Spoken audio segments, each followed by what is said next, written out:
Hi Algebra 1, welcome back. Today we're going to continue through 10.2, and yesterday we talked about the multiplication property of radicals. Today we're going to talk about the division property. And so you can see on my board, first of all, we're in our books on page 608. We're starting there at the bottom of page 608, and your note handout that's available through RunWeb or paper and pencil in order to take notes. So a very similar thing happens today. Whenever we have the square root of a quotient, a fraction, because remember a fraction bar is division, I can break it apart so it's my square root of the numerator over the square root of the denominator. Now, something that I didn't include on this board for the sake of space through distance learning, and I didn't do it yesterday either, is just we need to know that this applies when neither A or B, or A is greater than 0, greater than or equal to 0, but B has to be greater than 0. B cannot be 0 or a negative number at this point. Why is that? Well, because if I have 0 in my denominator, we know that that is undefined. So whatever is at the bottom of my fraction has to be greater than 0. Okay, I wanted to make that clarification so that I am being really clear and precise in my algebra, but notice for the sake of space, I didn't include that.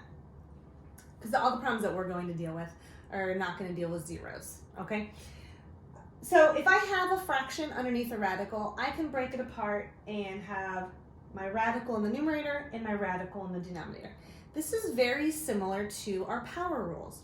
We talked about a few weeks ago, whenever we raise a fraction to a power, it's like raising the numerator to the power and the denominator to the power. Well, the same concept is here. I'm going to take the radical of my numerator and the radical of my denominator. So a really simple example is the square root of 36 over 49. Well, instead of reducing that fraction in there and then taking the square root of it, which could totally work, but if I recognize that both of those numbers are perfect squares, it helps to use this property. So this breaks up to be the square root of 36 over the square root of 49. And you can see where I'm going with that. Perfect squares, so my answer is 6/7. Okay, so the first two examples that we're going to do together are pretty simple, and these are the two that we're going to work together, and then I'll clear my board and give you some practice problems. This first one is an awful lot like this one. And in fact, some of you already saw this and you're like, I know what it is. Great. I'm still going to talk us through it using the property that we're learning today. The square root of 64/49. Okay, that means I can take the square root of 64 over the square root of 49. I can break it apart into those separate chunks. Well, I know the square root of 64 is 8 and the square root of 49 is 7. So my simplified answer here is 8/7. That one's pretty straightforward. But you'll see our next one is a little bit more complicated. And I have the square root of 8x cubed over 50x. Well, I can break it apart using that property first. Or I see something that's going to make this job a little bit easier.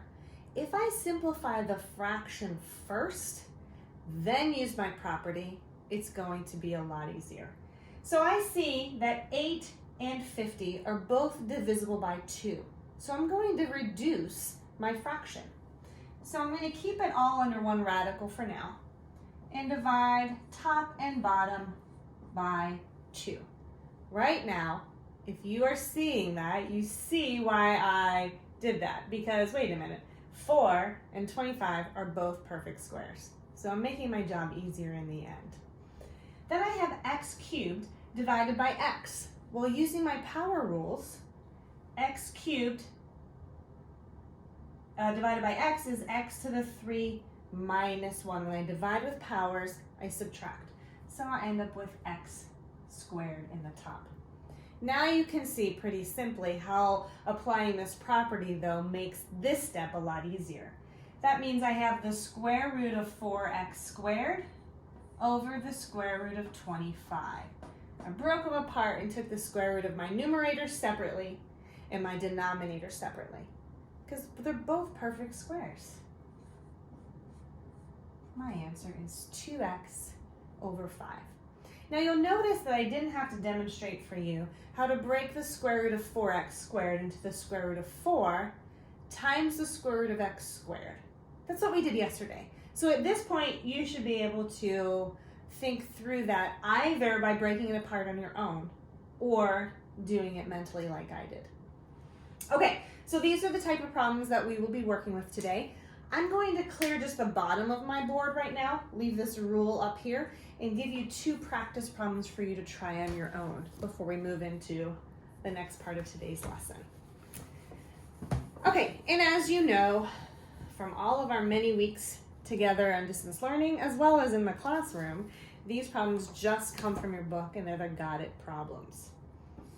Okay, the first one I want you to try on your own is the square root of 144 ninths.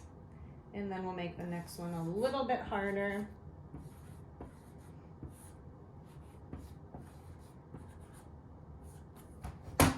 Okay. If you were taking notes, you're going to solve these 2 exactly like the first 2 that we just did. So pause the video, simplify both of these radicals, and then start it again when you're ready to go over it. Okay, the first one, nice and easy. If I'm going to use my property, I can say, well, that's a square root of 144 over the square root of 9, 12 over 3. But remember, I'm not done. 12 over 3 can be simplified to give me 4.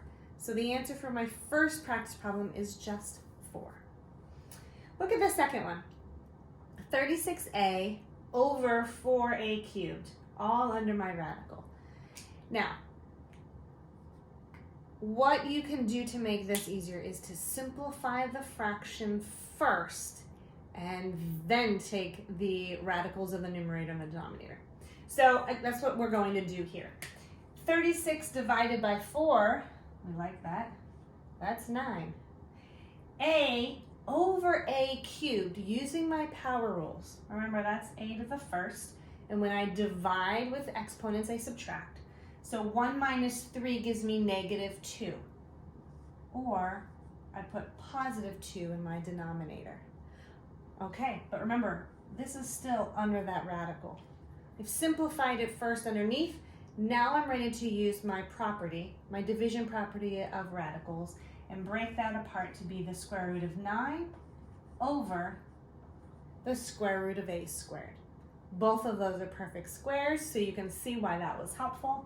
So my final answer here is 3 over a.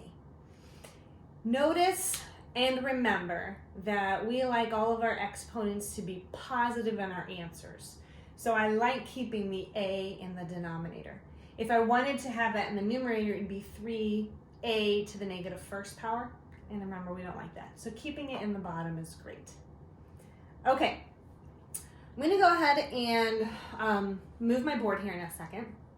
But before I do, I'm going to clear this and just show you really quickly something that is going to be helpful as we move into the next section. While I am clearing my board, I want to take a few seconds to give you another opportunity for extra credit. For those of you who are watching my videos, you guys have been seriously racking up some extra credit points. Again, this is just a little fun incentive to encourage you guys to keep working hard these last couple weeks. And if you are listening to this and you would like a few extra credit points, all that I'm asking you to do is to walk out your front door and take a picture of the view from your front door and email it to me. Again, no words are necessary, but I'll know that means you watched this video and you're doing a great job in Algebra 1. Okay, so a little side note here. We have another theorem or property in algebra that I want to talk to you about, and I'm going to demonstrate it with numbers just to make our next part easier. There is a property in algebra when you take a radical times itself, meaning I'm taking the same root of the same base, or radicand. Remember, radicand is what is under my radical. And if I multiply together, it gives me what was under the radical. Now you might be thinking, that makes really no sense to me. Let's put numbers to it and then you'll see, oh, that makes perfect sense. If I have the square root of 5, which is not a perfect square, so there's no way to simplify it. It is not, it's a decimal that goes on forever. But I'm going to multiply it by itself. The square root of 5 times the square root of 5. Well, using my property rules that we've been learning the last couple days, I know that that equals the square root of 25. And I know that the square root of 25 is 5. So you'll see that my answer was my radicand in the first place. So if I take a square root of something times itself, I get just the radicand. And there's a lot of different ways I could demonstrate this using power rules and fractional exponents, but we haven't gotten there in algebra yet, at least in our class. So the basic understanding is if I take a radical, multiply it by itself, I am left with whatever was under the radical in the first place. And a lot of the times we can use our multiplication power property and get there in the end anyways, but you'll see how this concept is going to help us for our next part of this lesson. Okay, keep that in mind as we move on to the next thing. This is problem 6 in 10.2, and it's all about rationalizing the denominator. The beginning of algebra, we spent some time talking about different groups of numbers. We had rational and irrational and integers and whole numbers and natural numbers and all of those vocabulary words that we really don't spend a whole lot of time on. But a rational number is anything that can be written as a ratio or a fraction. So when it comes to rational versus irrational, radicals that are not perfect squares or perfect roots are irrational. They're not rational. So if I want to rationalize the denominator, that means I want to make it rational. I want to get rid of the radical. So when it comes to Algebra 1 and you start dealing with the different radicals like we're just starting right now, you'll get into it more in geometry and Algebra 2 and beyond. An answer is not completely simplified until there is no radical in the denominator. So we call that rationalizing the denominator. We want to make it so there's no radicals in it. Okay, now I'm going to show you how we do that. If I start out with this problem, the square root of 3 over the square root of 7. Well, right now, I do not have a rational denominator. I have an irrational denominator because the square root of 7 is a decimal that goes on forever and ever and ever. I cannot write that as a fraction. So I want to do something to this problem where I can get rid of my radical. I don't want to change the value of what I'm dealing with. That's not the same thing. That is completely changing my number. But I want to change the form of it. So just like, and you guys have been doing this for years, 2/3 is the same as 4/6. We didn't change the value. We just changed the form, like what it looks like. We know that we did that by multiplying the bottom by 2 and the top by 2. Well, how can we do that? Because if we multiply by the fraction 2 over 2, that equals 1. So we're not changing the identity or the value of this fraction, we're just changing the form. We're going to use that concept here when we rationalize the denominator. So if I have the square root of 7 and I want to get rid of it, guess what I'm going to do? And you'll see how that the little algebra theorem that I just shared with you helps here. What if I multiply that by the square root of 7? I multiplied it by itself. Well, we just figured out that that means I'm going to end up with the square root of 49 in my denominator, which is what? 7. So just like we talked about in that rule just a couple minutes ago, if I take a radical, multiply it by itself, I get the radicand, whatever was underneath the radical. Well, if I multiply the bottom by the square root of 7, I have to do the same thing to the top. Why? Well, because I don't want to change the value of this, The square root of 7 over the square root of 7 is 1. So I'm multiplying this number by 1. Therefore, I'm not changing the value of it at all. We can multiply anything in the algebra world by 1, and we haven't changed it. Well, the same thing here. We're changing the form, but not the value. So we already dealt with the denominator. But what do I get in the top? Well, this is using my multiplication property backwards. Square root of 3 times the square root of 7 goes to the square root of 21. So what did I just do? I made it so this fraction with a radical in it no longer has a radical in it. It's now rational. We have rationalized the denominator. Okay, let's talk about the next one. The next one might need a little bit more workspace. Okay, I have the square root of 7 over the square root of 8n. I'm going to show you two different ways to attack this. The first one, I'm going to show you how to simplify things first and then rationalize. Because if I look at this square root of 8n, I can think back a couple lessons and see that it's not simplified yet. That equals square root of 4 times the square root of 2 times the square root of n. My numerator hasn't changed. So you can see I'm going to need a little bit more space for this one. So that means I have really 2 square roots of 2n. Okay, now I'm seeing right now that I need a lot more space. So I'm going to deal with that. All right, hang tight. I'm going to move it over here just so it's a little bit easier for me to write. Okay, we simplified first. We broke down that 8 to be 2 square roots of 2, and that n remains. Okay, if I want to rationalize this denominator, I want to take that radical that I see, the square root of 2n, and I'm going to multiply it by that. So I'm going to multiply it by the square root of 2n. If I do that on the bottom, I have to do it on the top. Because remember, this equals 1. So I haven't changed the value, I'm just changing what it looks like. So if I multiply across the top, I get the square root of 14n using my multiplication property. What do I get in the bottom? Remember, if I take a radical times itself, I get the radicand. So I get 2n. I already had a 2 here, so I get 4n. That is my answer with a rationalized denominator. Now, some of you might be saying, well, can't we cancel this n and this n? Top and bottom, same thing. No. Why not? Because this n is under a radical, this one is not. They are not the same thing. I cannot cancel that out. So my radical is in my numerator. I have numbers without a radical in my denominator. I cannot cancel that.